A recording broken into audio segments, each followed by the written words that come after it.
nggak usah ngerasa nggak enak kalau lu berisik dan aktif buat nyampein tuntutan rakyat di sosmed lu. Ngapain sih ikut bahas politik? Gua muak ketemu orang gua. Lu yang ngapain diam?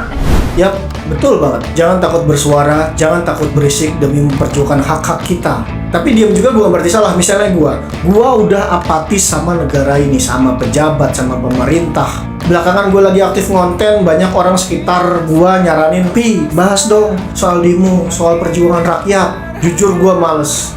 Jangankan ngebahas, terpapar infonya aja gue sebisa mungkin menghindari. Bukan berarti gue nggak peduli, tapi gue udah cukup capek sama masalah hidup gue sendiri.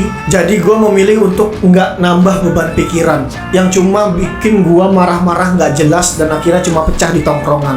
Jadi cuma nambahin beban mental gue doang. Dan lagi gue nggak merasa punya opini yang cukup bagus atau berbobot buat gue utarakan. Makanya gue memilih diam. Gue serahin keresahan dan kecewaan gue sama negara dan pemerintah ke orang-orang tokoh-tokoh publik, aktivis yang berani turun ke jalan atau minimal menyuarakannya lewat media sosial mereka. Gue berterima kasih sama mereka, selebriti, influencer, content creator yang mau pakai platform mereka buat ikut andil dalam perjuangan rakyat. Buat gue, mereka inilah Dewan Perwakilan Rakyat yang sesungguhnya. Mereka ikhlas, bersedia meluangkan waktu, pikiran, bahkan mungkin materi mereka demi kepentingan rakyat.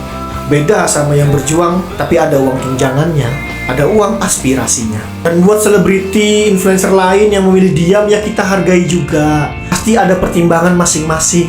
Yang penting kalau nggak ikut aksi, nggak ikut bersuara, jangan nyinyir, jangan julid. Kita bisa bantu perjuangan dengan cara sederhana, dengan doa, repost konten, sebarkan tuntutan rakyat, atau bahkan ganti foto profil pakai tone pink dan hijau. Sekecil apapun kontribusi, tetap berarti. Disitulah persatuan kita diuji.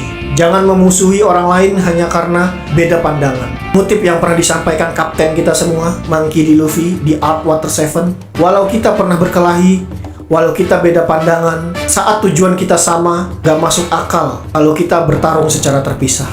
Kita ada di gerbong yang sama, menuju tujuan yang sama. Jangan biarkan ombak besar menghalangi kita sampai ke sana.